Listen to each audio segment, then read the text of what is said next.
Dear students, आज हम discuss करेंगे लेवल 3 यूनिट 3, जिसमें यूनिट 3 का regular maintenance of an engine session 4 है, tuning of ignition system of engine. तो चित्र के माध्यम से जो है आपको ट्यूनिंग ऑफ इग्निशन सिस्टम के बारे में जो है यहाँ बताने का प्रयास किया गया है, जिसमें कि आप सभी देख रहे हैं बैटरी है। बैटरी को इग्निशन कॉइल के साथ कनेक्ट किया गया है और डिस्ट्रीब्यूटर में उसे डिस्ट्रीब्यूट किया गया है इलेक्ट्रिक करंट को, जो अलग अलग फायरिंग ऑर्डर के अनुसार जो है इंजन के अंदर है स्पार्क करता है।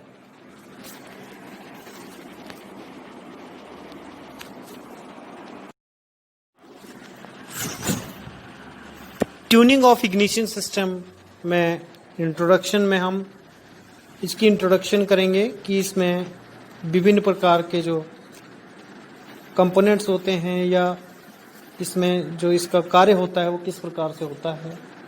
तो स्टार्ट करते हैं। इग्निशन सिस्टम जो है एक बहुत ही इम्पोर्टेंट रोल प्ले करता है इग्निशन सिस्टम के अंदर, जो फ्यूल को कंबस्शन करने में हेल्प करता है।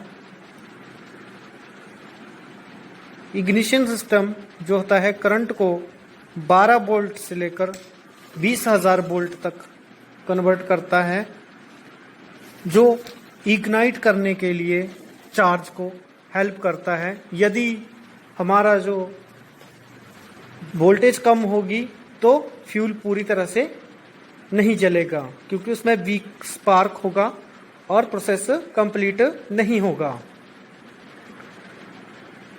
इससे इंजन की परफॉर्मेंस और माइलेज दोनों को ही इफेक्ट होगा। इंजन ट्यून से क्या होता है, हमारा जो फ्यूल सप्लाई सिस्टम के अंदर इग्निशन सिस्टम का कार्य होता है वो बहुत ज़रूरी होता है, क्योंकि यदि हमारा फ्यूल सप्लाई सिस्टम सही ढंग से ना काम करे तो भी हमारी जो माइलेज और परफॉर्मेंस है वो वीक हो जाती है। तो इन दोनों का ही सही होना बहुत आवश्यक होता है।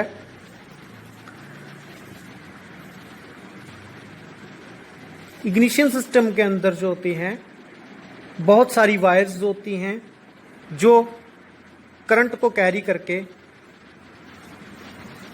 इंजन के जो इग्निशन सिस्टम है उस तक पहुंचाती है। जैसे कि 12 वोल्ट की जो वायर्स होती हैं वो LT लो टेंशन, जिनको लीड्स का कहते हैं हम, वो इन्हें इलेक्ट्रिक चार्ज को ट्रांसफर करती है स्पार्क प्लग तक।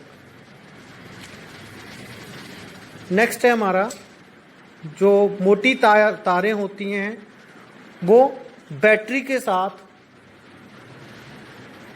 स्टार्टिंग सिस्टम और आपका चार्जिंग सिस्टम जो है उसे कनेक्ट करती हैं, जो 12 वोल्ट के करंट को 20,000 से 25,000 वोल्ट तक कन्वर्ट करती हैं और उन्हें हाई टेंशन की लीड्स भी कहते हैं।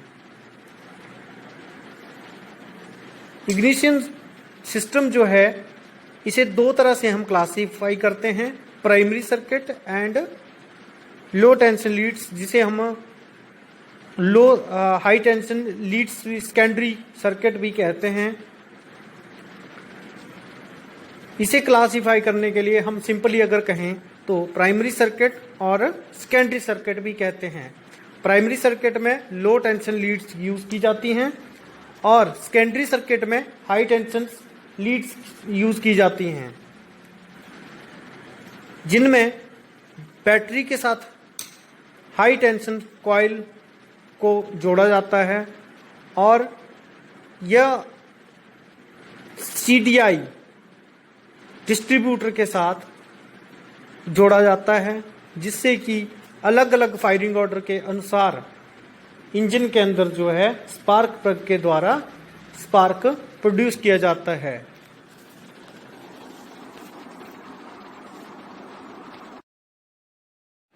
नेक्स्ट है हमारा ट्यूनिंग ऑफ इग्निशन सिस्टम।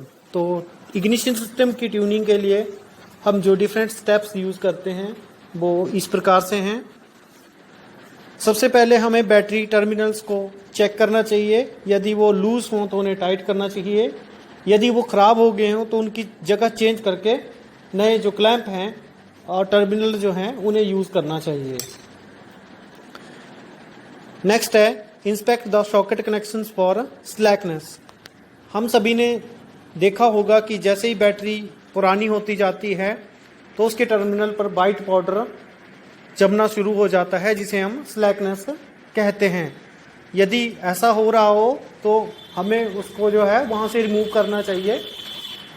उसे रिमूव करने का सबसे सही तरीका है गर्म पानी उसके ऊपर डालें और उसे बाद में साफ करके उसकी जगह ग्रीस को अप्लाई कर दें, जिससे कि वहाँ स्लैकनेस कम होती है। नेक्स्ट है check the connection to ignition switch. यदि हमारा किसी कारणवश इंजन स्टार्ट नहीं हो रहा है या फ्यूल प्रॉपरली नहीं जल रहा है तो हमें जो है उसके जो इग्निशन स्विच के कनेक्शंस हैं उन्हें भी चेक कर लेना चाहिए। नेक्स्ट है inspect connection to primary circuit of LT lead. जैसे कि एलटी लीड के बारे में पहले बता चुका हूं, एलटी का मतलब होता है लो टेंशन लीड्स। तो प्राइमरी जो सर्किट होती है उसके जो कनेक्शंस होते हैं उन्हें भी हमें चेक करना चाहिए। नेक्स्ट है inspect the connection with pick up coil and CDI unit. Next है हमारा जो पिकअप कॉइल होती है, इग्निशन कॉइल जिसे हम कहते हैं, और उसके साथ डिस्ट्रीब्यूटर को जोड़ा जाता है। यदि डिस्ट्रीब्यूटर हमारा सही तरीके से काम नहीं कर रहा है तो भी ये एक फॉल्ट हो सकता है, उसे भी हमें ट्यूनिंग करना बहुत ज़रूरी होता है। नेक्स्ट है हमारा disconnect the spark plug connections. जो हमारा स्पार्क प्लग होता है उसके कनेक्शन को हमें खोल के साफ करके दोबारा से लगाना चाहिए। यदि हमारे स्पार्क इग्निशन में कोई प्रॉब्लम आ रही है तो इसे भी हमें सही तरीके से चेक कर लेना चाहिए।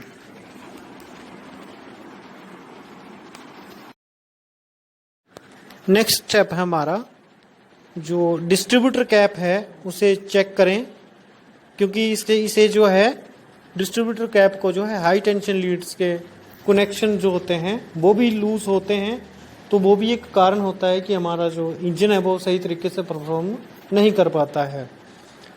नेक्स्ट है check distributor contact point for erosion oblique burn.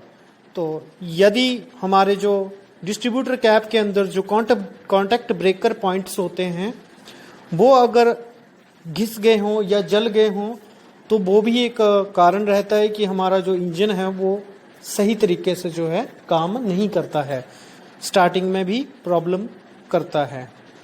Next है inspect working of spark advance mechanism, कि जो हमारा एडवांस स्पार्किंग सिस्टम जो है उसका जो मैकेनिज्म है उसमें जो डिफरेंट कंपोनेंट्स लगे होते हैं वो भी अगर सही तरीके से कार्य ना करें तो ये एक मेजर फॉल्ट के रूप में से माना जाता है और इसे भी हमें चेक करना बहुत ज़रूरी होता है।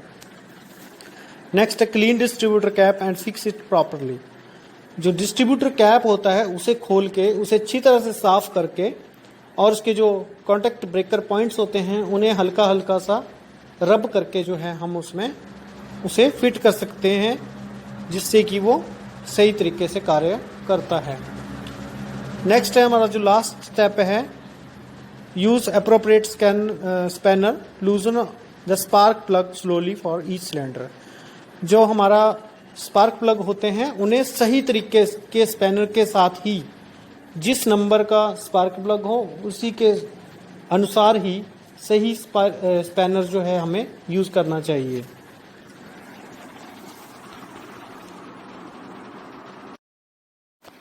नेक्स्ट है inspect the spark plug condition.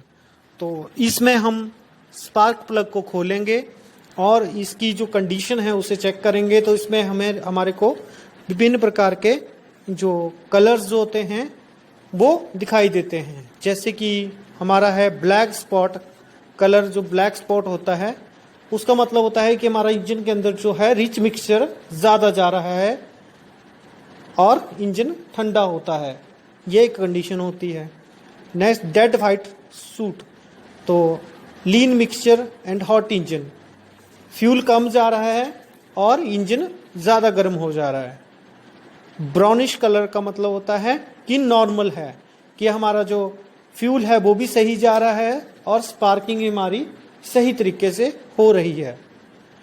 Next है check for eroded central electrode and make it straight to maintain air gap, कि ये हमारा जो स्पार्क प्लग होता है उसके बीच में जो गैप होता है उसका इलेक्ट्रोड किस तरह का है और उसका गैप ज़्यादा तो नहीं है, इसे चेक करके जो है हमें सही तरीके से ठीक करना होता है और उसे एमरीन पेपर के साथ जो है साफ करके लगाना चाहिए। Check for deposition and clean the plug by sand last blast machine और बाय एमरी पेपर, तो इसके बारे में पहले ही डिस्कस कर चुके हैं कि स्पार्क प्लग को खोलने के बाद जो है हमने उसका स्पार्क प्लग का जो गैप है इलेक्ट्रोड के बीच में उसे सही मेंटेन करना है और उसे एमरीन पेपर या ब्लास्ट मशीन के द्वारा जो है उसे साफ करना है।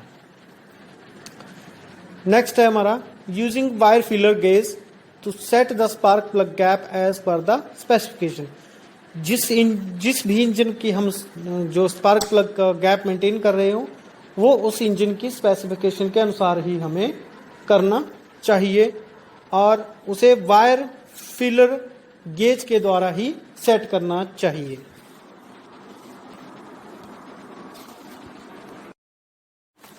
नेक्स्ट है हमारा clean the spark plug threads, जो स्पार्क प्लग के बाहरी हिस्से में जो थ्रेड्स होती हैं जिनके द्वारा जो है उसे इंजन के हेड के ऊपर फिट किया जाता है, उन थ्रेड्स को हमें अच्छी तरह से साफ करना चाहिए और उनके ऊपर जो है ऑयल लगाकर जो है हमें उसे सीलिंग गैस्केट जो होती है उसकी स्पार्क प्लग की, यदि वो खराब हो गई तो उसे चेंज करके उसकी जगह नई डालनी चाहिए। यदि स्पार्क प्लग में ज़्यादा डिफेक्ट है तो उसे भी चेंज करके हम नया डाल सकते हैं।